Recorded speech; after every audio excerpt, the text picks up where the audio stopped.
আমি যেদিনই ছাদে আসি শ্যুট করার জন্য স্যাডলি কেন যেন ওই দিনই বৃষ্টি নামে। সো আজকেও আকাশ মেঘলা, তার উপরে প্লেন যাচ্ছে উপর দিয়ে, অনেক নয়েজ। আর এখন হচ্ছে সময় সকাল 7টা। সো গুড মর্নিং সবাইকে। তবে ছাদে এসে শ্যুট করার একটা মজা আছে, ওই যে লাইটিংয়ের ঝামেলা নাই, রুম অনেক অগোছালো থাকে, সো এগুলো গুছানো টুছানোর প্যারা নাই, just hit the record and go. So আজকের ভিডিওতে আমি হচ্ছে স্যামসাংয়ের একটা ফোন নিয়ে কথা বলবো, সেটা হচ্ছে স্যামসাং গ্যালাক্সি M32। অ্যান্ড এই ফোনটা গত কয়েকদিন ধরে আমি আমার সেকেন্ডারি ডিভাইস হিসেবে ইউজ করছি। সো এই ফোনটার যে ভালো দিক আছে আর যে খারাপ দিক আছে দুটোই আজকে আপনাদেরকে জানাবো।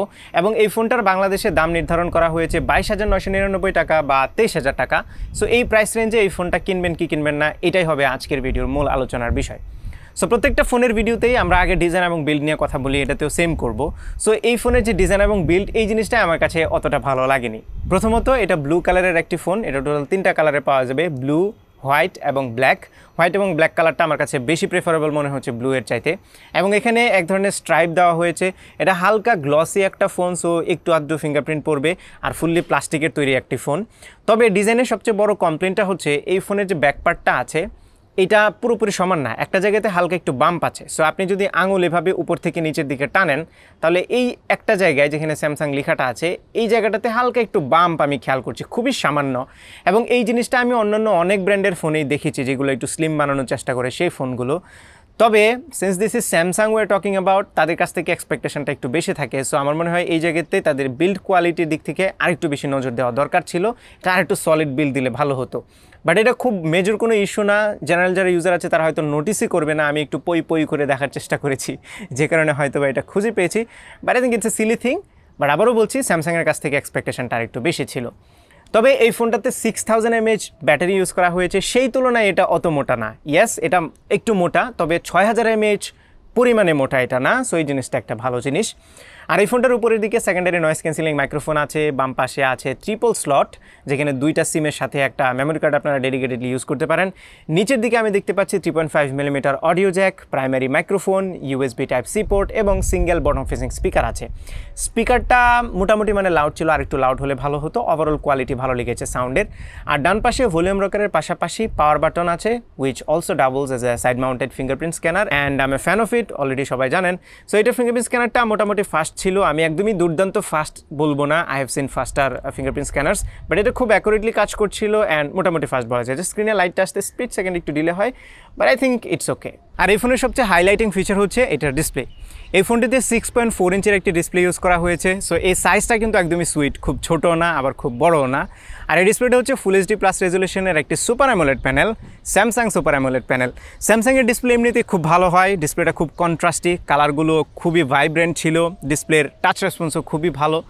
সেই সাথে এইটা হচ্ছে 90 হার্জের একটা ডিসপ্লে। সো খুবই স্মুথ এক্সপিরিয়েন্স এই ডিসপ্লে থেকে আমি পাচ্ছিলাম। One of the best displace in this price segment. আমরা যদি 22-23 বা 20-25 হাজার টাকার মধ্যেও দেখি, এত ভালো ডিসপ্লে কোয়ালিটি কিন্তু খুব একটা দেখা যাবে না। সেই সাথে এটার ব্রাইটনেসও এনাফ ছিল, আমি বলবো 800 নিটস হচ্ছে এটার পিক ব্রাইটনেস। আমি এখন আউটডোরে আছি, সান যদিও নাই, তবে মানে আউটডোরে একদম ভিজিবিলিটি পারফেক্ট, আমি পারফেক্টলি সব কিছু দেখতে পাচ্ছি। ফুল সূর্য যদি থাকে, রোদে যদি চলে যান তাহলে হয়তো ভিজিবিলিটিতে একটু ইস্যু হবে, বাট আদার দেন দ্যাট প্রত্যেকটা সিচুয়েশনের এইটার ব্রাইটনেস আমার কাছে এনাফ মনে হয়েছে। সেই সাথে এই ডিসপ্লেতে ওয়াইড ব্যান্ড লেভেল 1 সার্টিফিকেশন আছে, পাশাপাশি অলওয়েজ অন ডিসপ্লে তো থাকছেই। তবে এই ডিসপ্লেটা আরেকটু বেশি ভালো লাগতো যদি এই ইউ শেপের ওয়াটারড্রপ নচের জায়গায় ক্যামেরা কাট আউট বা পাঞ্চ হোল দেওয়া হতো, তাহলে ডিসপ্লেটা আরেকটু বেশি প্রাণবন্ত লাগতো। সফটওয়্যার সাইডে এই ফোনটিতে out of the box Android 11 থাকছে, যার উপরে আছে One UI 3.1, এবং One UI is one of the best UIs out there. এটা নতুন করে বলার কিছু নেই, খুবই ক্লিন রেসপন্সিভ একটি ইউআই এবং দুর্দান্ত পরিমাণে ইউজার ফ্রেন্ডলি। এবং স্যামসাংয়ের ফোন কেনার পেছনে অনেকেরই রিজন থাকে এই One UI। সো সফটওয়্যার সাইডে কোনো কমপ্লেন তো নেই, বরং একটা বিগ থামস আপ। আর এই ফোনটি একটাই ভেরিয়েন্টে বাংলাদেশে আসবে, সেটা হচ্ছে 6GB র্যাম এবং 128GB ইন্টারনাল স্টোরেজ। র্যামটা হচ্ছে LPDDR4X, বাট স্যাডলি ইন্টারনাল স্টোরেজটা হচ্ছে eMMC 5.1। আর এটার SoC সেকশনে আছে মিডিয়াটেকের হেলিও G80। নাও 23,000 টাকায় G80 স্লাইটলি লো, কারণ G80 আমরা এখন আরও অনেক সস্তা ফোনে দেখে থাকি। সো সেই জায়গাতে এইটাতে আরেকটু বেটার চিপসেট দেওয়া দরকার ছিল। ফর এক্সাম্পল অ্যাটলিস্ট যদি G95ও দেওয়া হতো তাহলে কিন্তু পারফরমেন্সটা অনেক বেটার পাওয়া যেত। এখন G80 যে খুব খারাপ পারফর্ম করবে তা কিন্তু একদমই না, খুবই ভালো পারফর্ম করছিল। স্পেশালি ডে টু ডে টাস্কে আমি কোনো সমস্যা ফেস করছিলাম না। It is a dissent processor, so আপনারা ডে টু ডে টাস্ক একদম ইজিলি করতে পারবেন। মাল্টিটাস্কিংও ভালো ছিল, সেই সাথে অ্যাপ ওপেনিং ক্লোজিং সব কিছু একদমই স্মুথ ছিল, কোনো সমস্যা নেই। গেমিংয়ের কথা যদি বলি তাহলে আপনারা কল অফ ডিউটি মোবাইল কিংবা অ্যাসফাল্ট 9 অথবা পাবজি যদি কোনোদিন আনব্যান হয় তাহলে এই গেমগুলো আপনারা খুব স্মুথলি খেলতে পারবেন এবং ভালো মানের গ্রাফিক্স পারফরমেন্সও এটা থেকে পাওয়া যায়। আমরা অলরেডি G80 নিয়ে প্রচুর ভিডিওতে কথা বলেছি, তাই আমি নতুন করে আর ব্রেকডাউন করছি না। বাট ফাইনালি শুধু এটাই বলবো যে এই প্রসেসরটা আরেকটু যদি বেটার হতো, মিডিয়াটেকের হলে G95 আর স্ন্যাপড্রাগনের হলে অ্যাটলিস্ট 720G যদি আমরা পেতাম তাহলে খুবই ভালো হতো। মেবি আজকে কমপ্লেন করার কারণে বৃষ্টিটা আসে নাই, বরং উল্টা রোদ চলে আসছে। So back to the studio again. এবার কথা বলবো এই ফোনের ক্যামেরাটা নিয়ে। রেয়ারে কোয়াড ক্যামেরা আছে, যার প্রাইমারিটা হচ্ছে 64 মেগাপিক্সেলের, অ্যান্ড দেন 8 মেগাপিক্সেলের একটি আলট্রাওয়াইড শুটার, আর বাকি দুইটা 2 মেগাপিক্সেলের করে একটা ম্যাক্রো লেন্স আর একটা হচ্ছে ডেপথ সেন্সর। না, প্রাইমারি ক্যামেরার ছবির কোয়ালিটি খুবই ভালো লেগেছে আমার কাছে। স্পেশালি ডেলেটে যদি ছবি তুলি তাহলে ছবির কালার অ্যাকুরেসিটা খুবই ভালো ছিল, ট্রু টু লাইফ কালার দিচ্ছিল এই ফোনের ছবিগুলো। সেই সাথে ছবিতে ভালো মানের ডিটেলও রিটেন করতে পারছিল। শার্পনেস আমি বলবো ওকে, খুব ওভার শার্পেন্ড ছিল না। আমরা ইদানিং কিছু ব্র্যান্ড দেখছি যারা একটু মানে ওভার শার্পেন করে ফেলে, লাইক রিয়েলমির অনেকগুলো ছবিতে আমি দেখেছি যে ওভার শার্পনিং খেয়াল করা যাচ্ছিল।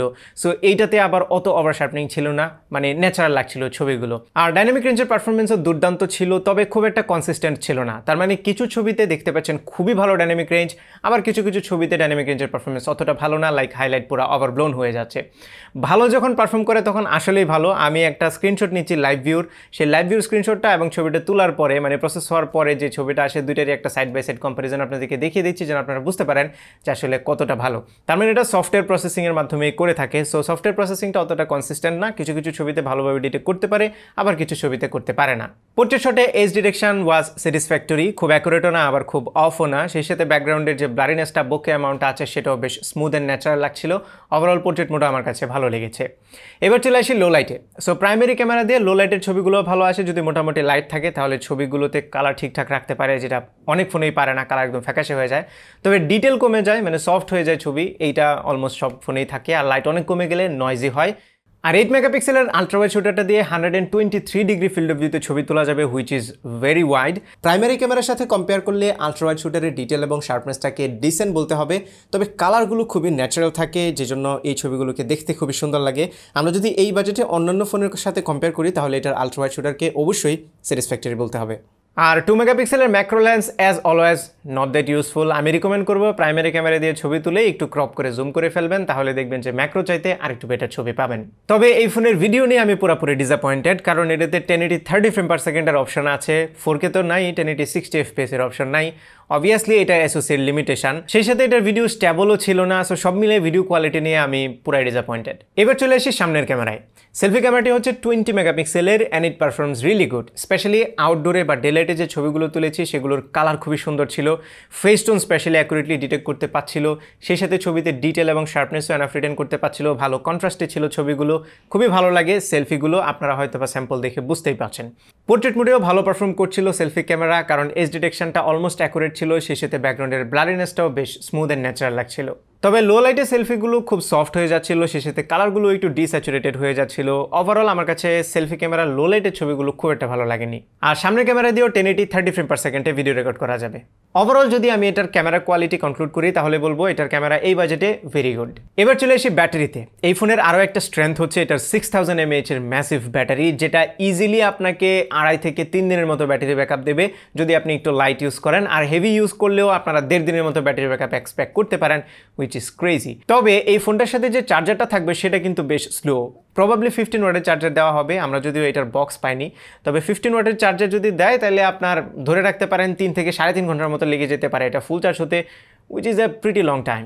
এর বাইরে এই ফোনের কল কোয়ালিটি ভালো ছিল, এটা নেটওয়ার্ক রিসেপশন ওয়াজ ওকে, বোথ সেলুলার এবং ওয়াইফাই, সেই সাথে এটাতে জাইরোস্কোপ সহ দরকারি প্রায় সব ধরনের সেন্সর বিদ্যমান আছে। ফাইনালি এই ফোনের কোন কোন জিনিস খারাপ লেগেছে সেটা আবারও একটু বলে দিই যেন আপনাদের ডিসিশন নিতে আরও সুবিধা হয়।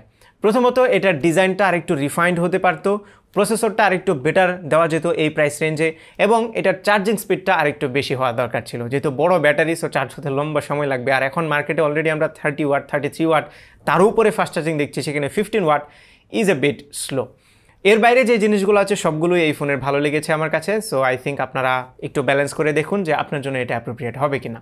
শেষ করার আগে আরেকটা ইনফরমেশন আপনাদেরকে দিয়ে দেই, স্যামসাং.com এর বাংলাদেশি ভার্সন কিন্তু অলরেডি লঞ্চ হয়ে গিয়েছে। তার মানে আপনারা স্যামসাং.com ভিজিট করে বাংলাদেশে স্যামসাংয়ের যে ফোনগুলো লঞ্চ হয়েছে সেগুলোর সকল ইনফরমেশন পাবেন, বা আপকামিং কী ফোন আছে সেগুলোর ইনফরমেশনও পাবেন, কোত্থেকে ফোন কিনতে পারবেন, ফোনের স্পেসিফিকেশন সহ আরও অনেক ডিটেল পাবেন।